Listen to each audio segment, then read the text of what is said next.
Untuk memulai acara kita pada malam hari ini, sebelumnya izinkan saya memperkenalkan diri. Saya Aji Maulana dari Solos. Pada malam hari ini akan berperan sebagai host untuk Solos Learn episode 4, Building Your Personal Brand Online bersama Kak Vina Mulyana. Oke, kita kasih konteksnya dulu nih. Apa sih Solos Learn itu? Jadi, Solos Learn adalah sebuah series yang berisi tentang edukasi untuk membantu teman-teman entrepreneur dan juga freelancer di Indonesia untuk memberdayakan teman-teman dengan melalui pembagian konten edukasi dan juga pembelajaran yang berkualitas yang bisa membantu teman-teman untuk bisa meningkatkan bisnisnya secara keseluruhan. Nah, pada malam hari ini acara ini terselenggara berkat kerjasama dari Solos dan juga KLY. Secara singkat, Solos adalah platform bisa membantu teman-teman entrepreneur dan juga freelancer di Indonesia untuk membuat portofolio online dan juga storefront secara mudah untuk menjual jasa secara lebih cepat. Dan KLY adalah Kapan Lagi Universe yang siapa sih yang nggak tahu di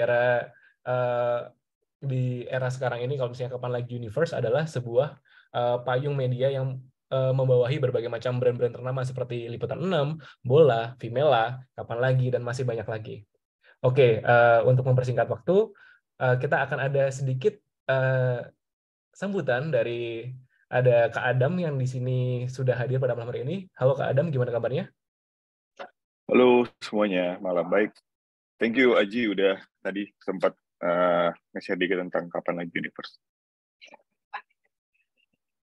Aku sekalian aja kali ya, aku lanjutin perkenalannya. Jadi sebenarnya tadi seperti yang udah di-share sama Aji, jadi kita sekarang ini eventnya adalah event kolaborasi antara Solos dan KLY. Tadi kalau juga udah dibilang KLY itu adalah digital media yang under part of MT Group. Kami di sini niatannya emang pingin punya koneksi dengan para kreatif kreator, habis itu para penggiat online dan orang-orang yang freelancer juga yang emang punya kaitan sama Solos, dan kita sebagai media pingin membesarkan komunitas itu. Jadi ke depannya tuh kita pingin punya, habis event ini kita pinginnya semua jadinya tergabung dan terhubung lah. Jadi sebagai kita online media kita punya misi ke situ gitu.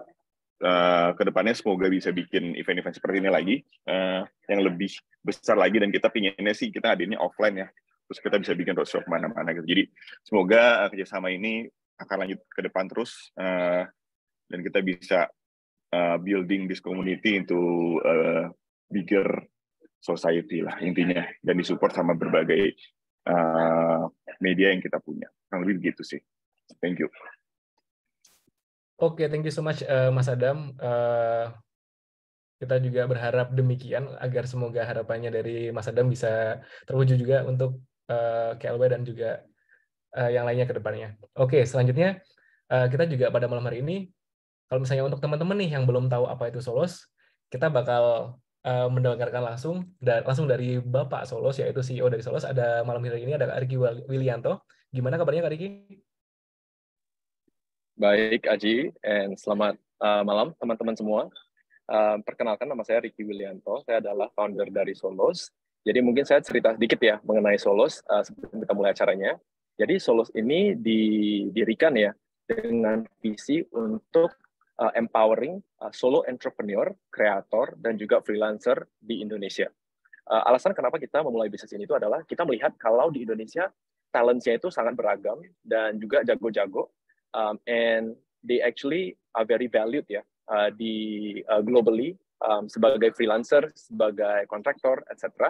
Dan kita percaya di dunia zaman sekarang yang semua udah hybrid, sudah remote, sudah digital, opportunity untuk kerja dan mendapatkan project sebagai ada entrepreneur atau sebagai freelancer itu arena mainnya itu global ya. Jadi sebagai satu company, our vision is to actually empower Indonesians to actually do work globally dengan project yang financially sustainable dan juga bisa membangun talents di Indonesia. That's really our vision at Solos. Jadi di Solos ini sebenarnya kita ada dua produk. Satu itu kita ada sebuah software di mana kita membantu teman-teman freelancer atau solo entrepreneur untuk membuat sebuah personal website dengan fitur yang including portfolio builder, di mana teman-teman mungkin desainer, kreator bisa membangun portofolionya dengan bagus di dalam Solos profile-nya. Dan juga kita ada sebuah fitur yang namanya service catalog, di mana kita bisa membantu teman-teman untuk menunjukkan jasa-jasa apa sih yang teman-teman bisa sediakan kepada calon-calon klien yang teman-teman mau targetkan, ya kan? Dan juga melalui Solos teman-teman bisa bertransaksi dan berjualan jasa apapun dengan gampang. So that's really the vision of Solos, dan itu adalah produk Solos. Tapi kedua, ini saya lihat di chat ini udah banyak sekali ya pertanyaannya. Ini ada grup-grupnya nggak? Ada apanya nggak? Kita juga ada komunitas sebenarnya di Solos yang kita dirikan, yang kita manage sekarang di dalam WhatsApp dan Discord. Dan komunitas ini kita ada banyak sekali freelancer-freelancer di Indonesia yang jago, yang baru mulai, semuanya ada. Dan the reason why we build the community itu adalah kita percaya kalau freelancer dan kreator di Indonesia itu it's a very difficult journey ya sebagai seorang entrepreneur atau freelancer ya. Jadi kita mau membangun sebuah support system dengan teman-teman yang semuanya bareng-bareng freelancer dan juga kreator. Jadi kita bisa belajar dari satu sama lain, kita juga bisa berkembang ya.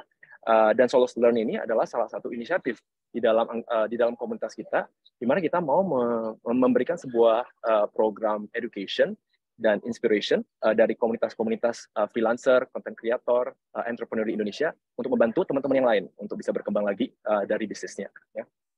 Oke. Mungkin di sini kita juga mau. Oke, mungkin ada beberapa yang penasaran Kak dengan gimana sih wujud aslinya Solos. Kita bakal run through kali ya Kak? Ya, boleh kita run through dengan cepat biar teman-teman sekalian ngerti. Oke.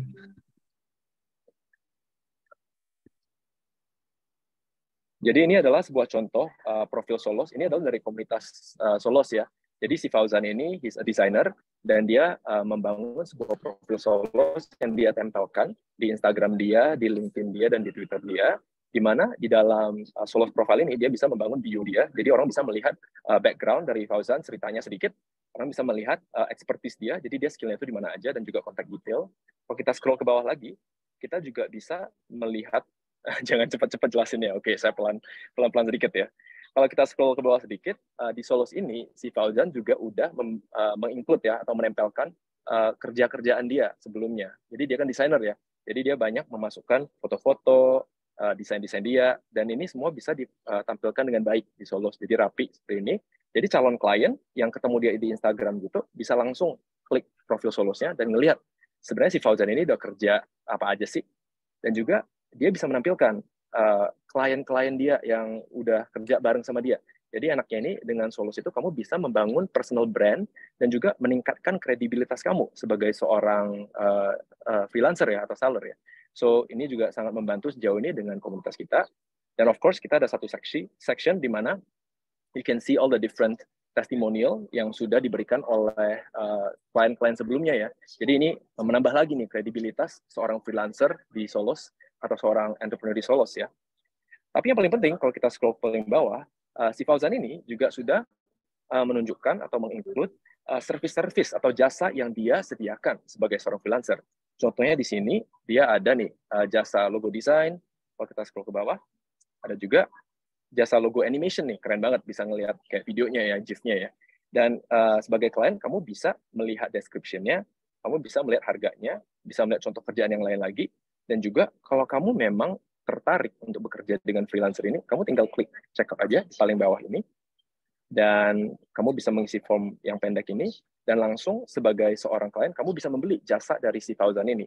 Jadi enaknya sebagai Fauzan, ya saya tinggal menempelkan profil Solos saya itu di Instagram, di Twitter, bahkan ada Soulmate atau Solos user kita yang share ya Solos profile mereka itu melalui WhatsApp kepada calon klien.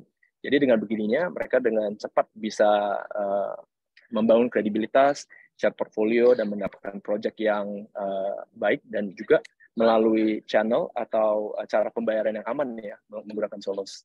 Jadi itu singkatnya fitur-fitur Solos dan yang sudah digunakan oleh komunitas kita. Jadi kalau teman-teman ada tertarik, silakan cek our website di www.solos.work. Itu juga bakal di-share oleh Aji at the end of the show. Oke, jadi sekian ya, I think sekian ya Ji ya introduction dari saya. Thank you so much everyone for joining today. Semoga event ini berguna buat teman-teman, dan juga I want to thank you to KLY team dan juga Kak Vina yang sudah dengan baik hati join us and support Solos dan juga komunitas Solos. Oke. Thank you so much Kak Riki untuk sambutannya. Nah, daripada teman-teman juga bertanya-tanya gimana sih cara kerjanya, mending teman-teman langsung aja bikin akun Solos, karena juga selain teman-teman bisa coba-coba akun Solos, teman-teman juga berkesempatan untuk dapetin Kindle Paperwhite 10 nih dengan gratis persembahan dari Solos dan juga KLY. Dan caranya gampang banget, kamu tinggal membuat akun kamu di solos.work, dan untuk kamu yang membuat akun di tanggal 12 sampai 14 Juli, kamu bisa berkesempatan untuk membawa pulangnya. Nah, pemenangnya akan ditentukan berdasarkan profil yang paling komplit dan juga paling lengkap. Pemenang akan diumumkan pada tanggal 17 Juli, dan kalau misalnya kamu bingung, kamu bisa join grup WhatsApp-nya di bit.ly komunitas Solos WA, yang nanti untuk QR-nya akan kita sampaikan di akhir acara. Dan mungkin Bang Julius bisa bantu untuk nulisin ini, link Solosnya di kolom chat, agar teman-teman yang pengen langsung gabung komunitas Solos bisa langsung gabung. Jadi nanti sekali lagi teman-teman, daripada bertanya-tanya gimana cara kerjanya, langsung cobain aja, karena semua bisa kamu pakai secara gratis. Kurang lebih kayak gitu. Dan without further ado, terima kasih karena sudah menunggu, dan juga ini dia main session kita pada malam hari ini. Ada Kak Vina Mulyana yang udah hadir untuk berbagi ilmu kepada kita semua. Selamat malam Kak Vina. Halo Kak Aji, selamat malam. Halo teman-teman, selamat malam semuanya. Oke Kak Vina, gimana kabarnya nih Kak Vina? Baik, alhamdulillah. Kak Aji gimana?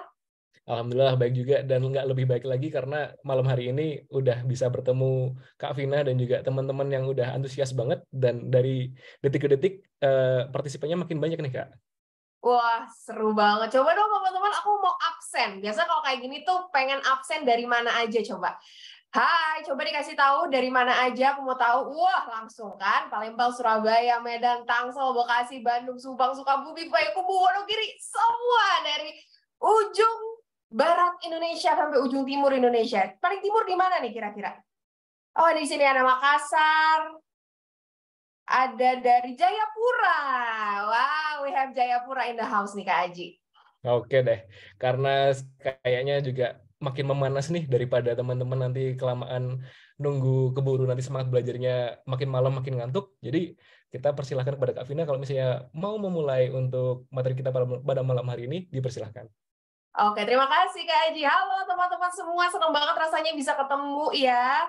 Akhirnya sama teman-teman semua. Tadi saya juga udah baca chatnya dari awal juga, banyak yang nanya, Kak, ini kok akunya nggak bisa kelihatan? Iya, soalnya ini Zoom-nya format webinar ya, teman-teman. Jadi formatnya satu arah, tapi tenang aja, teman-teman masih bisa memberikan pertanyaan. Kalau teman-teman mau memberikan pertanyaan, di bawah itu ada kolom Q&A. Oke? Nah, teman-teman bisa taruh pertanyaannya di sana.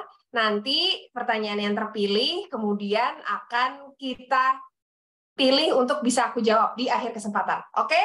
Ya, jadi kalau misalnya bagi teman-teman yang ingin bertanya, ini juga ada yang sangat semangat sekali udah raise hand coba dari tadi. Coba ya, kalau misalnya kemudian teman-teman pengen nanya, silahkan taruh pertanyaannya di kolom Q&A. Kok ini suara aku nggak kedengeran, kok kemudian muka aku nggak kelihatan? Iya teman-teman, karena ini formatnya Zoom webinar ya, jadi memang formatnya satu arah. Oke, aku izin share screen di kesempatan kali ini. Nah teman-teman, hari ini tuh aku mau ngomongin apa sih gitu ya. Jadi hari ini teman-teman, aku tuh mau sharing tentang gimana sih caranya teman-teman itu bisa memiliki sebuah strategi untuk membangun konten dan meningkatkan personal branding di dunia digital yang sangat ramai ya. Nah, bagi teman-teman yang belum tahu dan belum kenal, aku mungkin cerita sedikit mengawali presentasiku pada malam hari ini. Jadi semuanya ini teman-teman bermula pada bulan Februari tahun 2021. Coba taruh di kolom chat, aku mau tahu. Teman-teman masih ingat gak sih ketika bulan Februari tahun 2021, itu teman-teman lagi pada ngapain dan kita lagi ada dalam masa apa? Wah, langsung COVID, Kak, pandemi. COVID, pandemi, bener ya teman-teman, kita waktu itu lagi COVID ya, harus berada di rumah aja, nggak bisa kemana-mana pun pakai masker ya, kuliahnya online, sekolahnya online, harus nggak boleh kemana-mana, bener banget, yes, sama persis kayak teman-teman semua. Waktu Februari 2021 juga aku terpaksa harus berada di rumah aja karena waktu itu COVID lagi tinggi-tingginya. Nah, dari sanalah sebenarnya teman-teman kemudian aku ketemu sama satu aplikasi ya. Nama aplikasinya adalah, loh hilang, maaf sebentar ya. Nah, nama aplikasinya itu adalah TikTok. Aku download pertama kali karena kemudian aku ingin mencari hiburan karena nggak bisa kemana-mana, ya. Sampai akhirnya kemudian aku menemukan 2 video ini. Kalau teman-teman lihat video apaan tuh Kak Vina? Gitu ya. Jadi ini adalah 2 video dari para pencari kerja yang waktu itu mereka sudah patah arang lah istilahnya ya, udah melamar kerja kemana-mana tapi kok nggak juga dapat panggilan. Nah, akhirnya gara-gara waktu itu juga saya sudah bekerja sebagai seorang HR, teman-teman, ngelihat video ini kok kayaknya rasanya sedih sekali gitu. Mereka nggak bisa curhat kemana-mana, curhatnya akhirnya via TikTok gitu ya. Dan akhirnya dari sanalah saya mencoba untuk membuat konten. Fast forward 2,5 tahun setelahnya, teman-teman, sekarang akhirnya selain sebagai seorang pekerja profesional di bidang sumber daya manusia, saya juga merupakan seorang konten kreator yang mungkin sekarang teman-teman sering ngelihat mukanya bolak-balik di FYP ataupun explore page Instagram. Yes, benar banget, karena saya sering membagikan tips dan trik soal dunia karir, profesional gitu ya, untuk membantu teman-teman semua melamar pekerjaan. Selain juga saya saat ini bekerja di salah satu BUMN namanya Mind ID atau Mining Industri Indonesia sebagai HR Senior Associate di sana. Nah, teman-teman, sebenarnya pengalaman yang tadi sudah saya ceritakan itu banyak mendatangkan pertanyaan. Pertanyaan yang paling banyak kemudian saya dapatkan adalah, Kak Vina, gimana sih kemudian caranya memaksimalkan media sosial untuk membangun citra brand? Gimana kemudian saya itu bisa punya branding yang baik di dunia digital yang padat? Karena kayaknya kalau misalnya kita lihat di dunia digital tuh kayak udah padat banget, gak ngerti gitu ya, di sana kayak semua orang, semua jenis manusia tuh ada.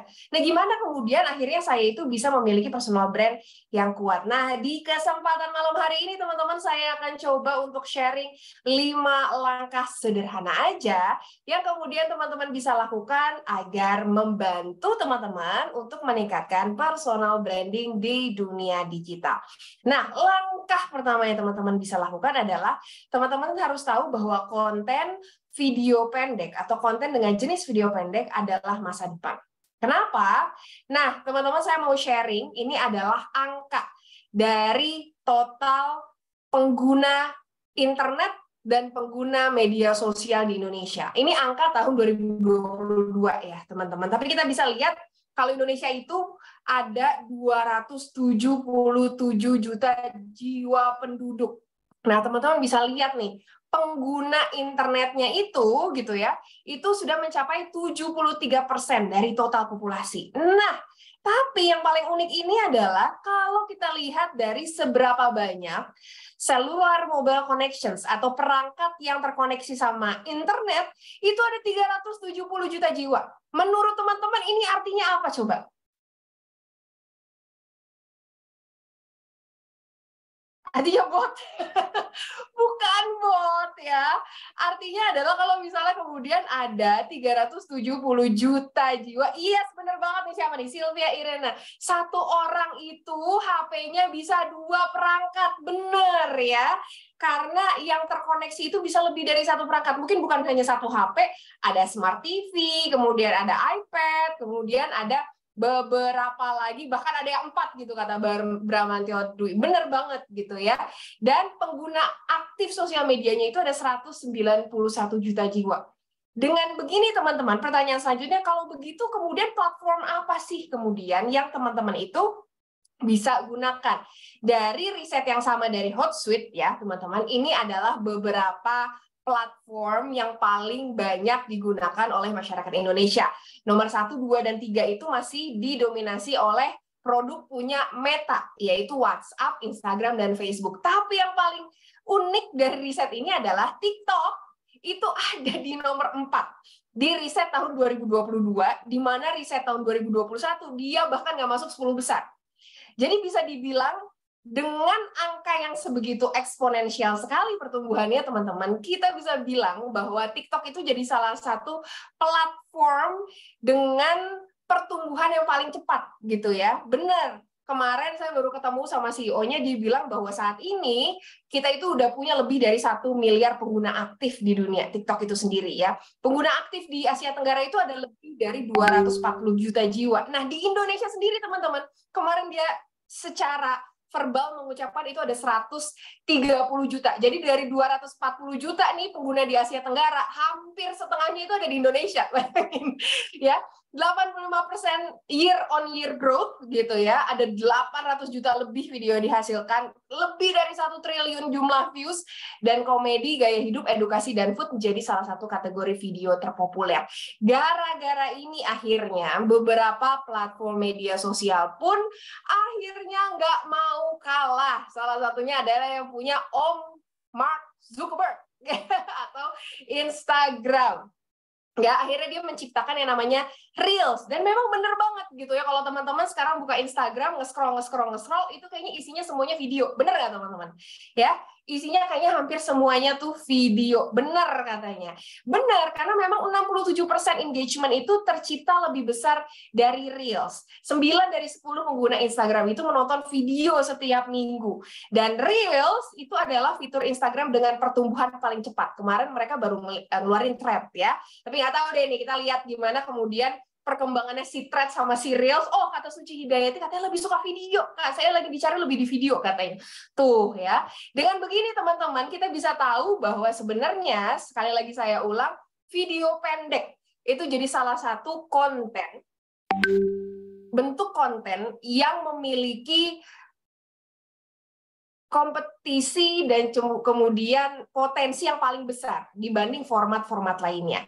Makanya bagi kemudian teman-teman sekarang yang pengen memulai bisnis sendiri atau pengen kemudian menjadi seorang freelancer, pengen kemudian mau coba-coba cari pendekatan akhirnya buat bisa dapat uang sendiri gitu ya. Saya memang sangat menyarankan untuk membuat personal branding dimulai dari video pendek. Tapi bukan hanya dari situ, kalau kemudian teman-teman juga sudah memiliki digital presence di media sosial yang baik, penting juga bagi teman-teman kemudian bisa memiliki sebuah website yang memang pas banget nih, bisa menceritakan gitu ya profil teman-teman tuh seperti apa. Karena kemudian ketika salah satu video teman-teman hits di FYP page atau jadi banyak yang nonton gitu tiba-tiba, tapi teman-teman nggak tahu siapa yang ada orang di belakang situ, akhirnya teman-teman juga tidak bisa menumbuhkan kredibilitas gitu. Makanya saya senang banget hari ini bisa kolaborasi ya sama Solos, dan tadi kemudian teman-teman Solos juga sudah menceritakan platform-platformnya itu bisa ngapain, bisa ngebantu teman-teman, apalagi para freelancers atau para pengusaha yang memang usahanya itu adalah di bidang jasa, untuk membantu memiliki profile gitu. Jadi walaupun nanti teman-teman konten, nah orang-orang juga bisa jadi lebih tahu detail tentang diri teman-teman. Oke? Nah, langkah kedua yang teman-teman harus lakukan kalau personal branding yang mau meningkat itu adalah balik lagi harus terkait sama man behind the gun. Maksudnya apa sih, Kak Vina? Nah, sekarang saya punya kuis kecil-kecilan, oke? Teman-teman siap-siap, taruh jarinya di kolom chat ya. Dan kalau misalnya mau bertanya, coba taruh kolom pertanyaannya di Q&A. Kalau misalnya di kolom chat, biasanya nanti ke-scroll soalnya, oke? Nah, teman-teman, siapa yang kenal sama figur ini? Coba. Siapa mereka? Wow, Sinta Jojo. Sinta Jojo. Yes, benar banget ya. Si duo Keong Racun. Alhamdulillah, saya tidak merasa paling tua di sini, kata teman-teman juga udah tahu ini siapa ya. Oke.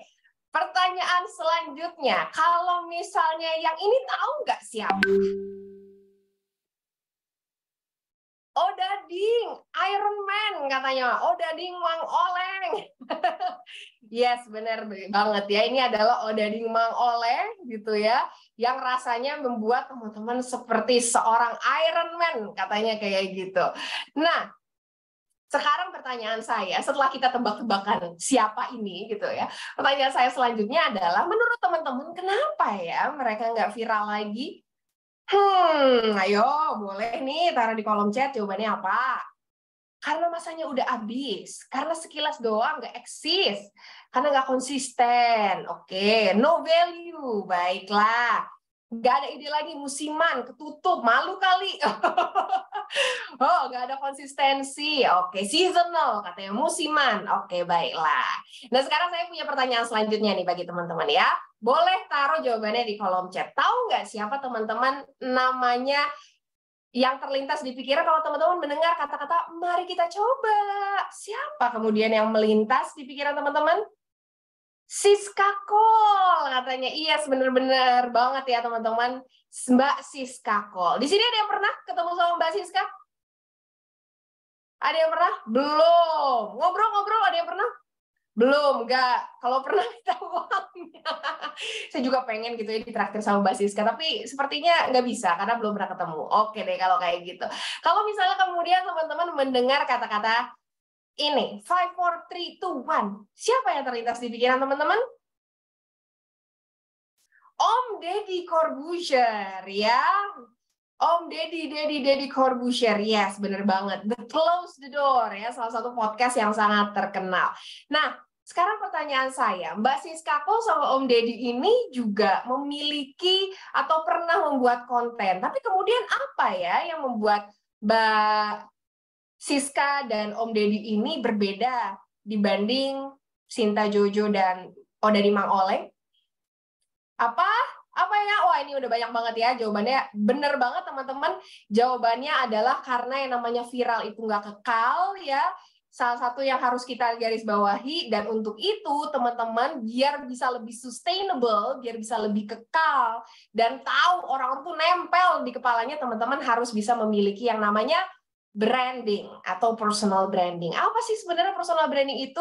Personal branding itu selalu berbicara tentang persepsi orang lain sebelum mengenal teman-teman, dan apa yang orang lain bicarain tentang teman-teman kalau teman-teman lagi nggak ada di ruangan. Nah ya, jadi teman-teman bisa tuh kemudian bisa bikin konten yang ledak gitu ya tiba-tiba. Tapi kalau kemudian teman-teman nggak punya branding, apalagi personal branding, in this case kalau teman-teman adalah seorang kreator, ya susah banget gitu. Kemudian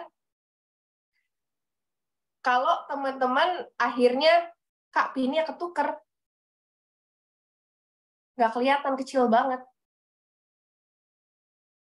Coba ya, sebentar saya stop share dulu deh, coba. Oke. Sebentar ya, saya coba share ulang lagi. Nah, oke. Ya, saya lanjutin ya teman-teman. Jadi branding itu berbicara tentang persepsi orang lain sebelum mengenal teman-teman, dan apa yang orang lain bicarain tentang teman-teman kalau teman-teman lagi nggak ada di ruangan. Nah, gimana sih kemudian caranya teman-teman itu bisa memiliki sebuah branding atau personal branding yang kuat? Ada kata-kata personal dalam personal branding. Jadi langkah pertama yang teman-teman harus dilakukan adalah teman-teman harus paham terkait diri teman-teman sendiri. Berkaca sama diri teman-teman sendiri. Yang sebelah kanan, yang teman-teman lihat tulisannya The Identity Mix itu adalah salah satu framework yang bisa teman-teman gunakan untuk mengetahui diri teman-teman itu seperti apa. Ya, mulai dari qualities yang teman-teman miliki, kompetensi yang teman-teman punya, perjalanan atau cerita hidup yang teman-teman lalui, dan apa saja norma-norma yang teman-teman junjung dalam hidup. Yang kedua, kalau teman-teman kemudian ingin memiliki sebuah personal branding yang kuat adalah teman-teman harus bisa memahami diri lewat lingkungan. Caranya gimana? Coba pakai framework 3R. Riset, refleksi, dan reafirmasi. Ya. Jadi ada dari kita yang kadang-kadang kita itu nggak aware, nggak punya self-awareness yang tinggi. Salah satunya agar kemudian kita bisa memiliki self-awareness adalah dengan kemudian teman-teman banyak coba membuka diri dan menerima feedback dari orang lain ya. Jadi coba teman-teman tanya ke orang-orang terdekat, apa sih 3 hal yang kamu rekomendasi saya untuk lakukan? Apa sih 3 hal yang kamu rekomendasi saya untuk perbaiki gitu. Jadi teman-teman nanti bisa memiliki sense, oh kira-kira persepsi orang lain terhadap diri saya itu seperti apa ya? Apakah kemudian sudah cocok dengan personal branding yang kemudian saya miliki? Nah, yang terakhir, nggak lengkap namanya kita punya personal branding tanpa memiliki diferensiasi. Saya mau tanya nih sama teman-teman, taruh di kolom chat ya jawabannya. Yang namanya food blogger banyak nggak? Banyak. Banget nggak? Banget ya, banyak banget. Tapi kemudian apa yang membuat Mbak Siska Cole berbeda? Duitnya katanya, pembawaannya, logatnya ya. Karena mahal, kepribadiannya, tagline-nya. Mari kita coba uniknya, es krim padangnya, dan lain sebagainya, kalau kata teman-teman. Nah, berarti teman-teman, untuk bisa membangun diferensiasi itu, teman-teman bisa yang pertama memilih topik yang teman-teman suka. Kalau misalnya kita bicara soal basis kakol, gitu, dia memilih topik makanan sebagai pilihan topik yang dia suka. Nah, apa kemudian yang bisa membuat dia berbeda? Dia tambahkan kepribadian diri dia di sana. Cara dia berbicara, cara dia menyampaikan pesan, pilihan bahan-bahan yang dia gunakan ketika memasak, bagaimana kemudian dia mengedit videonya atau menggunakan lagu-lagu dalam videonya, itu adalah bagian dari kepribadian diri Siska Cole, yang dimana ketika digabungkan dengan pilihan topik yang dia suka, terbentuklah sebuah diferensiasi. Alah, ngomongin personal branding, bilang aja pencitraan. Nah, teman-teman ya, yang membedakan sebuah personal branding yang baik sama personal branding yang tidak baik atau tidak sehat adalah manfaat yang diberikan bagi orang lain. Kalau kemudian teman-teman kemudian membuat konten, dan konten tersebut tuh hanya berkisaran tentang cerita teman-teman gitu ya, apa yang teman-teman lakukan, kepameran harta, kepameran hal-hal yang teman-teman bisa lakukan, nggak ada gunanya dan nggak akan dilihat sebagai suatu personal branding yang baik ketika kemudian teman-teman tidak ngasih value ke orang lain.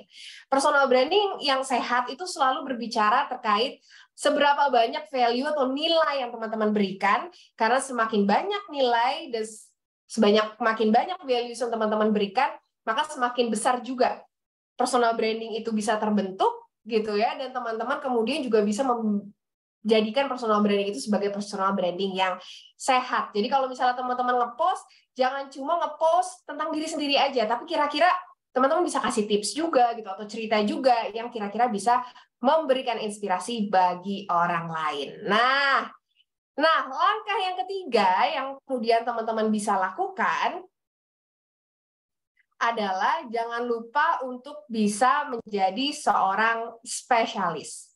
Ya, maksudnya apa jadi seorang spesialis? Nah, teman-teman, ini ada sebuah video singkat tentang bagaimana algoritma media sosial itu bekerja. Oke? Coba kita tonton sama-sama ya. This is a visualization made from hashtags attached to the videos our bots watched. Think of it as a partial view of the universe of TikTok content. Here's where we found dance videos. Over here are the cooking videos.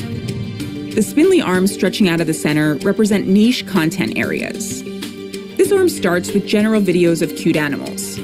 But if we follow it out to the end, we find more specific videos for enthusiasts of French bulldogs.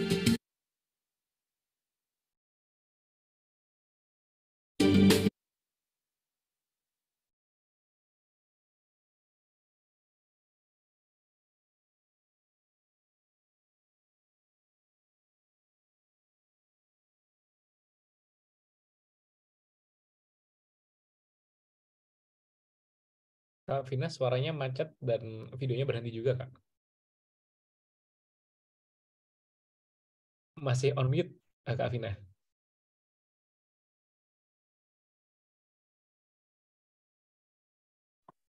Halo, cek. Udah ada ya? Oke, udah. Udah ada. Oke. Sip, aku lanjutkan ya. Tadi mau diulang nggak videonya? Boleh, Kak? Oke, aku ulang ya videonya. Semoga suaranya ada. This is a visualization made from hashtags attached to the videos our bots watched. Think of it as a partial view of the universe of TikTok content. Here's where we found dance videos. Over here are the cooking videos. The spindly arms stretching out of the center represent niche content areas. This arm starts with general videos of cute animals. But if we follow it out to the end, we find more specific videos for enthusiasts of French bulldogs. Oke, jadi maksudnya apa sih video itu gitu ya? Jadi itu adalah sebuah liputan dari Wall Street Journal. Jadi intinya video itu menceritakan tentang bagaimana algoritma di media sosial itu bekerja. Kalau misalnya kemudian aku kembali gambarkan, aku gambarin kayak sebuah ranting di pohon gitu. Nah, di sebelah kanan teman-teman ini adalah tempat di mana teman-teman itu pertama kali masuk yang disebut dengan nama apa FYP kalau teman-teman kemudian buka TikTok gitu ya. Nah, apa yang kemudian aplikasi itu lakukan ke teman-teman ketika kemudian teman-teman masuk adalah teman-teman akan dikasih lihat beberapa video yang memiliki engagement yang besar. Baik itu video komedi, video gaya hidup, video edukasi, video tentang makanan, atau video tentang dance. Teman-teman mungkin nggak nge-like, teman-teman mungkin nggak komen gitu ya. Tapi dari durasi teman-teman menonton, dari kemudian teman-teman seberapa lama gitu ya untuk bisa melihat video tersebut, itu akan memberikan tanda ke aplikasi, oh teman-teman tuh suka salah satu dari beberapa video yang ditampilkan. Let's say teman-teman berhenti sejenak dan melihat video tentang lifestyle gitu ya, tentang gaya hidup. Dan akhirnya aplikasi ini kemudian menambahkan lagi nih beberapa video-video yang lebih spesifik tentang gaya hidup. Mulai itu lebih banyak video tentang beauty, tentang fashion, tentang travel gitu ya. Sampai teman-teman berhenti di fashion dan kemudian makin spesifik lagi gitu, ada fashion cowok, ada fashion cewek, dan lain sebagainya. Mulai dari hijab, K-pop, style gitu. Jadi ini dimaksudkan, algoritma ini dilakukan agar teman-teman ketika pakai aplikasi itu semakin lama pakainya, semakin berada di sana dan menghabiskan waktu lebih lama. Sering nggak sih teman-teman kemudian kayaknya gue cuma nge-scroll doang, tapi kok tiba-tiba udah 2 jam? Ada yang pernah nggak kayak gitu? Sering, betul. Sering banget ya kan? Bener banget gitu. Yes, benar. Karena ini adalah algoritma yang dirancang gitu kemudian agar teman-teman itu tetap setia untuk menggunakan aplikasi tersebut gitu. Jadi kalau misalnya kemudian teman-teman ingin membuat konten, sangat saya sarankan agak sulit teman-teman kalau teman-teman membuatnya dari sini gitu ya. Kadang-kadang teman-teman buat video komedi, terus teman-teman kemudian buat video lifestyle, terus edukasi. Kalau teman-teman ngebuat videonya nggak ada spesialisasinya, akhirnya teman-teman juga tidak mendapatkan audiens yang tepat. Maka itu kemudian trik kedua saya adalah jadilah seorang spesialis gitu. Kalau misalnya kemudian teman-teman jadi seorang content creator yang fokus di bidang edukasi misalnya, teman-teman harus mendalami bidang itu sampai misalnya kalau dalam case saya sampai membahas sangat detail terkait tentang BUMN gitu. Dari BUMN saya ngebahas tentang CV, ngebahas tentang karir, tentang self development, baru akhirnya saya bisa beranjak ke topik-topik yang lebih besar. Tapi mulainya semua selalu dari ranting yang paling kecil gitu ya. Jadi kalau misalnya kemudian teman-teman mau buat video, mulailah dari yang paling kecil dulu gitu agar nantinya konten teman-teman itu bisa mendapatkan audiens yang paling tepat gitu. Dan bukan hanya itu, teman-teman juga bisa sekaligus menambah kompetensi dan akhirnya mendapatkan keuntungan dari konten yang teman-teman buat nantinya. Nah, pelajaran keempat, buatlah konten yang audiens sentris. Maksudnya tuh kayak gimana? Coba nih ya, ini ada 2 jenis tampilan dari 2 institusi pemerintahan. Menurut teman-teman mana yang lebih menarik? Yang biru atau yang orange? Taruh di kolom chat.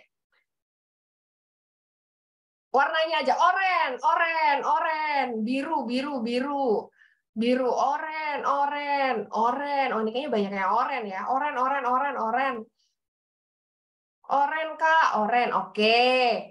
Saya lihat sih kayaknya ada yang biru, ada yang oranye, tapi kayaknya banyak yang oranye. Nah, sekarang saya ada satu studi kasus lagi gitu ya. Kalau kemudian teman-teman melihat 2 konten ini juga 2 konten dari 2 institusi pemerintahan, dua-duanya bentuknya video pendek, kita nonton sama-sama. Menurut teman-teman yang mana yang lebih menarik ya?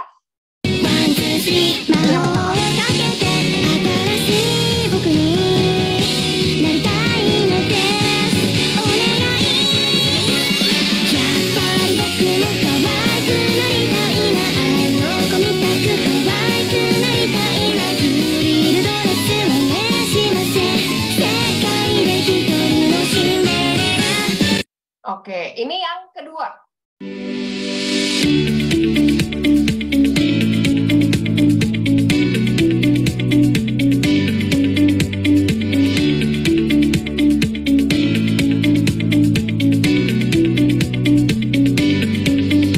Oke, menurut teman-teman yang Kemenkes atau yang Kemensos? Yang anime Kemenkes, yang kun-kun nggak ada yang Kemenaker di sini, mohon maaf ya. Ini Kemenkes sama Kemensos aja. Oke, Kemenkes, oh, ada yang kedua juga ya. Oke, ya. Jadi kalau menurut teman-teman, kalau tadi saya lihat ya, kenapa kemudian dua konten ini teman-teman terasa lebih menarik? Coba taruh di kolom chat. Karena kekinian, visually Kak, milenial, nggak kaku, simple, atraktif, karena fontnya gede. Yang kanan boring, Gen Z banget, enak dilihat. Karena timeline, oke, mengikuti perkembangan zaman, lebih mudah dicerna, karena ada niche-nya, ada kreatif. Lebih santai, simple Kak kontennya. Oke, dari jawaban teman-teman semua gitu ya, saya kemudian bisa berikan summary atau kesimpulan bahwa sebenarnya kalau kita mau bikin konten yang menarik, memikat, dan berdampak, sebenarnya semuanya bermula terkait 3 hal ini, teman-teman. Buatlah kemudian konten yang penting dan dekat dengan kehidupan audiens. Konten yang menarik itu juga adalah konten yang bisa jadi solusi atas permasalahan yang dihadapi audiens. Dan yang ketiga, konten tersebut bisa memotivasi dan mengubah perilaku audiens. Kalau kemudian konten yang teman-teman buat itu bisa masuk ke salah satu, salah dua, ataupun ketiganya, maka saya bisa jamin ya konten yang teman-teman berikan dan buat itu bisa masuk ke namanya FYP gitu. Jadi ini adalah salah satu kunci dari saya bagaimana kemudian teman-teman bisa membuat sebuah konten yang menarik. Dan jangan lupa juga audiens ya, karena sebagai seorang konten kreator, pengalaman kita itu adalah membuat audiens dari zero ke hero gitu. Jadi teman-teman juga harus tahu siapa sih targetnya, beliau kenapa, maunya apa, kenapa, dan beliau tuh pengen tahu apa aja gitu, biar bisa dapat yang beliau mau. Dan dari sanalah kemudian teman-teman bisa membuat judul konten yang sesuai dengan permasalahan yang dihadapi. Nah, yang kelima, teman-teman harus paham bahwa eksekusi matang itu akan memberikan hasil yang maksimal. Jadi pastikan teman-teman bisa memberikan kesempatan dan mengetahui apa sih yang sedang menjadi kebutuhan audiens. Nah, teman-teman, ini adalah rahasia saya buka aja gitu ya. Kalau teman-teman kemudian ingin memikat perhatian audiens, memikat perhatian netizen gitu ya. Dalam ilmu psikologi ada yang namanya Maslow Hierarchy of Needs ya, atau teori Maslow. Bahwa yang namanya manusia itu sebenarnya kebutuhannya cuma 8 ini aja. Sehat dan sakit, lapar dan kenyang, tidur, uang dan kemewahan, kehidupan sesudah mati, sex and relationship, kesejahteraan anak, dan perasaan dirinya penting. Jadi, kalau teman-teman kemudian ingin membuat hook dalam sebuah konten, boleh juga teman-teman sasar ke 8 hal ini. Contohnya nih ya, contoh nih. Kalau teman-teman lihat thumbnail ini, kamu pacar pertama aku Agnes Mo. Kira-kira dari 8 hal ini apa yang disasar? Nomor 1, 2, 3, 4, 5, 6, 7, atau 8? Nomor? Yes. Nomor 6 ya, tentang sex and relationship, hubungan. Ya.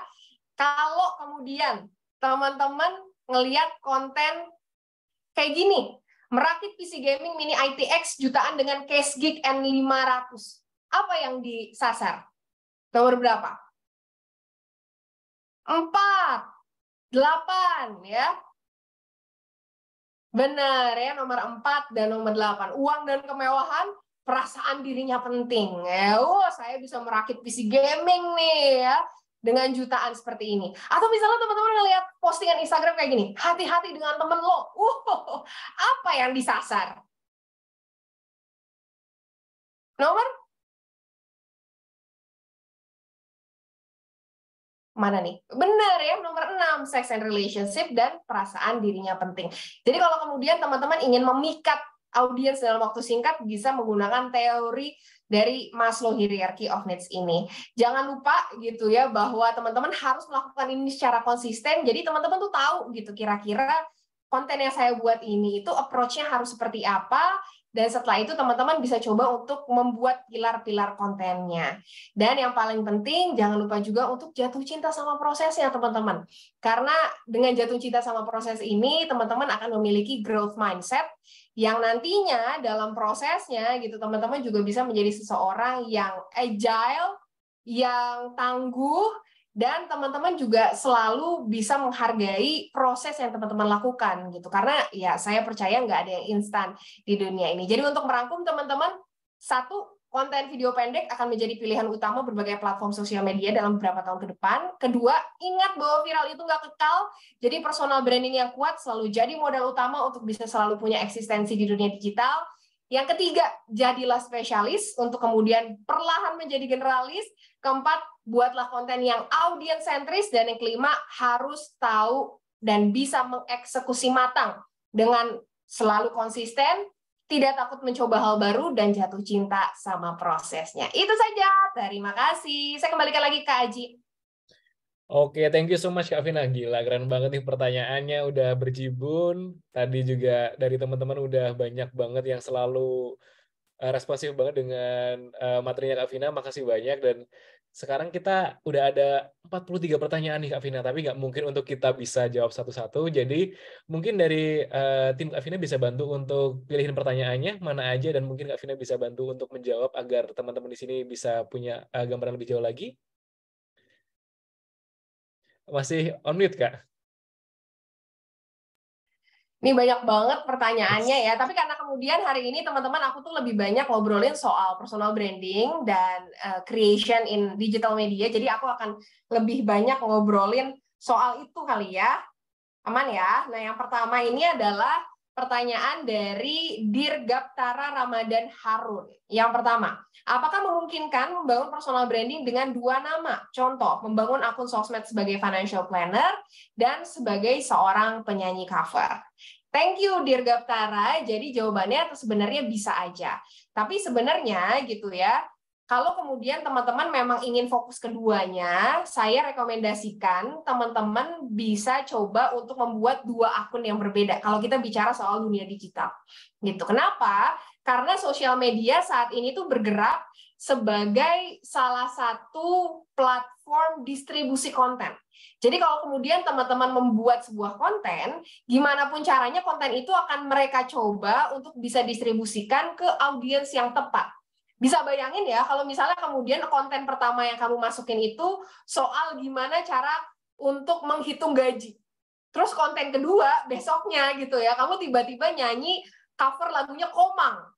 Itu kayaknya sosial media jadi bingung gitu. Apakah kemudian saya akan melemparnya ke audiens yang sama, atau kemudian saya melemparnya ke audiens yang berbeda lagi gitu. Makanya kemudian banyak teman-teman kreator saya juga gitu, akhirnya nanya, Kak Vina kenapa ya? Saya kemarin ada video yang bagus banget gitu ya, tapi kemudian video saya yang ini kok biasa aja. Setelah saya lihat, oh ternyata karena dia niche-nya itu terlalu jauh berbeda gitu. Jadi kalau kemudian teman-teman ingin membangun personal branding dengan dua nama, saya rekomendasi kalau teman-teman bicara di sosial media, boleh kemudian buat dengan dua profil berbeda, agar kemudian teman-teman juga bisa menjangkau audiens yang berbeda juga. Kira-kira kayak gitu ya, Dirgaptara Ramadan Harun. Nah, selanjutnya ini ada pertanyaan dari Firdanisa FY. Nah, hai Kak, aku mau tanya nih, kan untuk personal branding kita, tapi kalau kita belum punya pengalaman atau portfolio atau apapun itu, gimana cara kita pemula agar membangun personal branding kita sendiri? Nah, Firda, thank you banget pertanyaannya. Jadi sebenarnya tadi udah aku bahas ya, kalau teman-teman misalnya kayak baru banget nih mau punya personal branding dan nggak tahu mau kayak gimana, teman-teman sebenarnya yang pertama bisa dilakukan adalah coba untuk menggali personality teman-teman sendiri dulu. Ada kata-kata personal dalam personal branding. Jadi hal pertama yang teman-teman harus lakukan sebenarnya adalah to know your personality first. Jadi Firda bisa coba dengan menggali sebenarnya saya itu orangnya kayak gimana sih gitu. Dan personality inilah teman-teman yang akan membuat personal branding kita itu berbeda sama personal branding orang lain.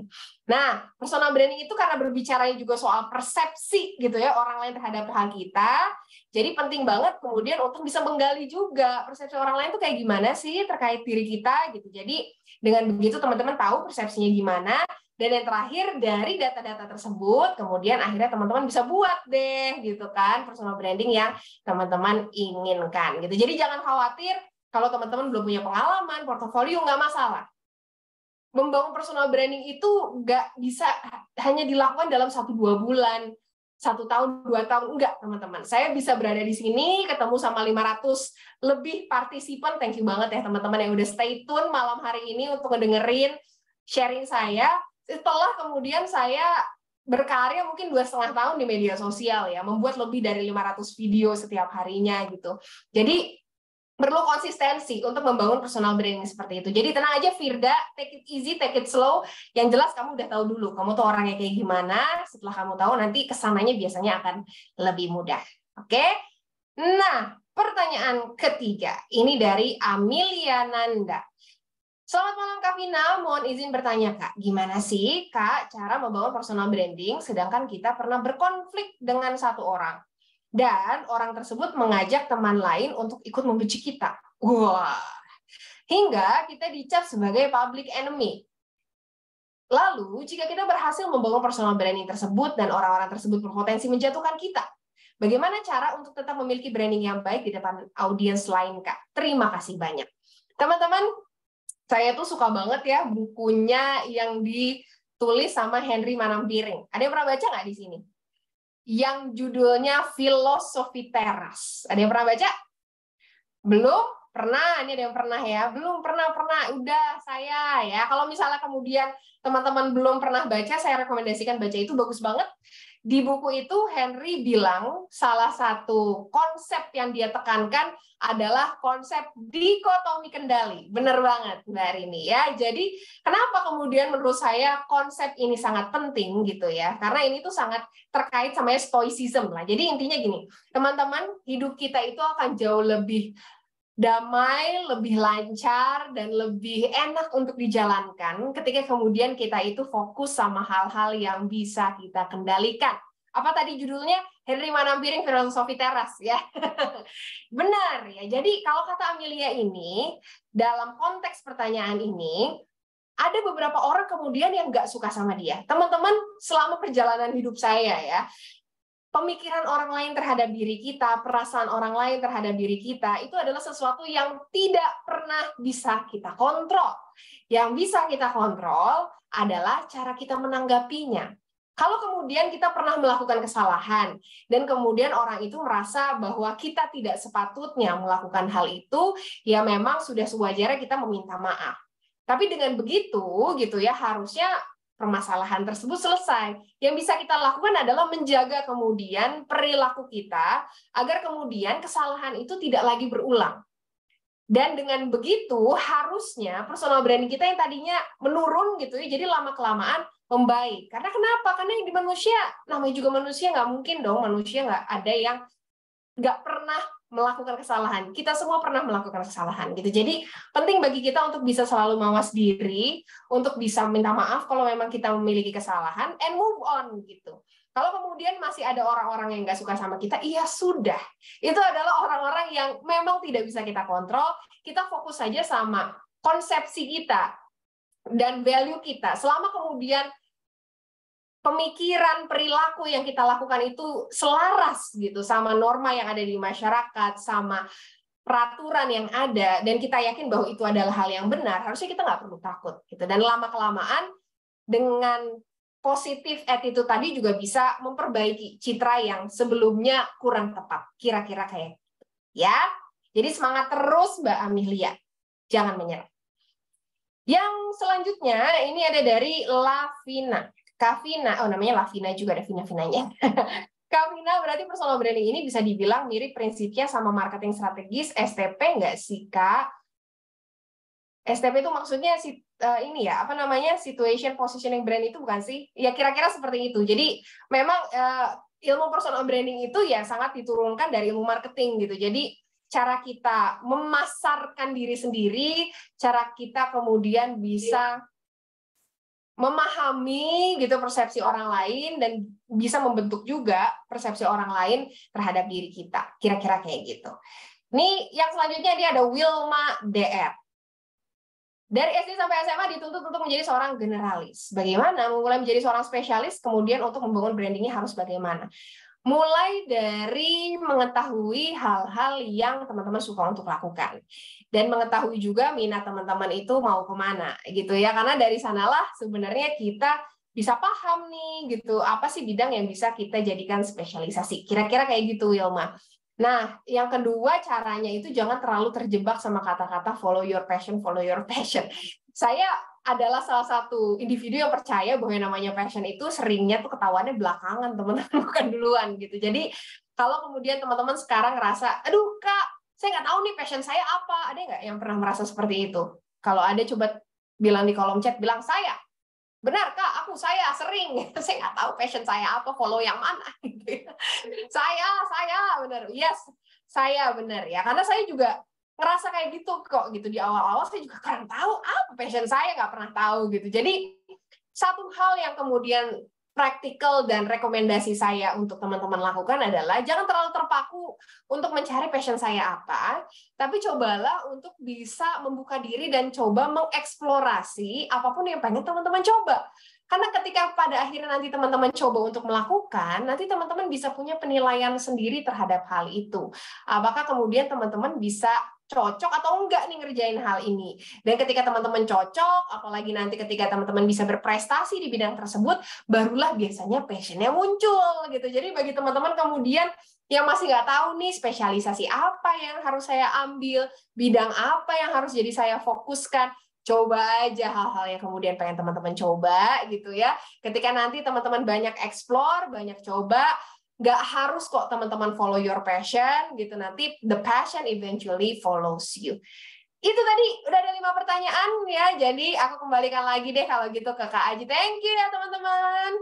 Thank you so much Kak Vina, pertanyaannya berbobot banget, sangat insightful, dan juga tentunya Kak Vina jawabannya seperti biasa selalu insightful juga ya.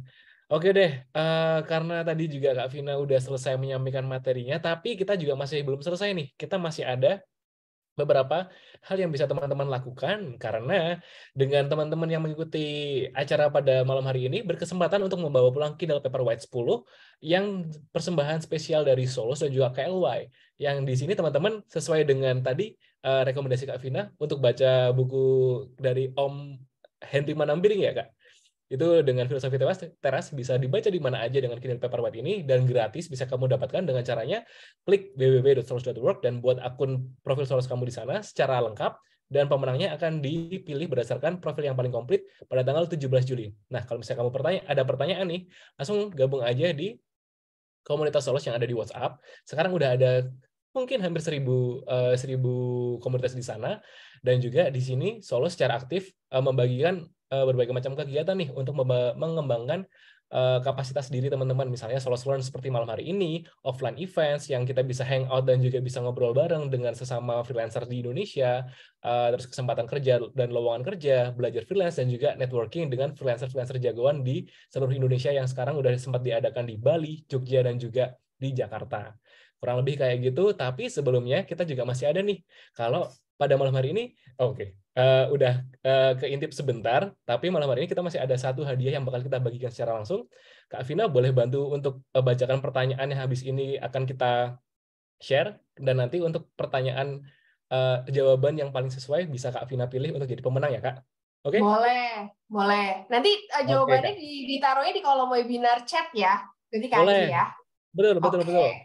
Kita akan ada satu Logitech webcam yang bisa bantu untuk kamu bikin makin kelihatan glowing kalau misalnya lagi ini nih, lagi webinar nih. Dan pertanyaannya tadi sesuai dengan materi Kak Vina, yaitu silakan Kak. Oke, jadi teman-teman, apa perbedaan personal branding dan pencitraan ya? Gak harus cepet-cepetan, tapi memang harus yang paling tepat ya. Ayo, yang jawaban yang paling cepat dan tepat ya bisa mendapatkan Logitech G 270.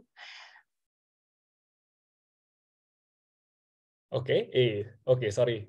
Gimana nih? Udah ada yang bisa jawab? Oke, lagi pada ngetik, Kak? Oke, waduh banyak ketik ya.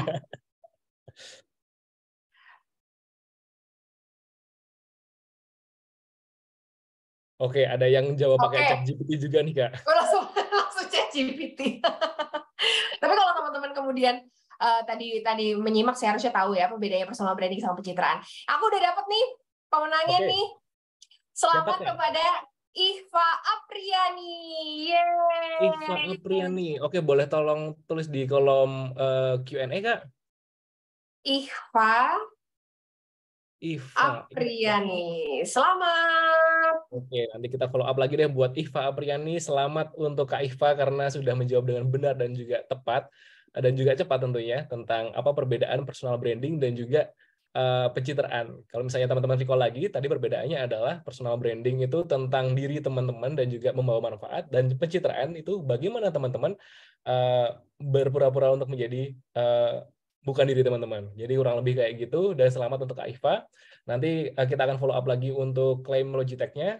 Dan kita masih ada satu hadiah lagi untuk dibagikan. Kalau misalnya teman-teman udah follow Instagram Solos di @solos_work, pastinya tahu dong kalau misalnya selama event ini, kita juga ngadain nih giveaway berupa JBL TWS yang teman-teman bisa dapatkan dengan cara reshare story pengumuman event ini di Instagram teman-teman. Nah, pemenangnya akan kita umumkan, yaitu selamat kepada Kak Fitri Nayah 22_. Nanti bisa Kak Fitri bisa follow up di Instagram Solos, dan juga teman-teman kalau misalnya pengen dapetin hadiah-hadiah seru kayak gini dan berbagai macam informasi menarik mengenai freelance, jangan lupa untuk follow Solos di Instagram @solos_work. Kurang lebih kayak gitu. Dan jangan lupa kalau misalnya teman-teman setelah ini masih pengen belajar lebih banyak lagi, kita juga masih ada nih Solos Learn episode 5 di bulan depan. Kita bakal ngomongin Speak with Power, yuk belajar public speaking dan juga public relation.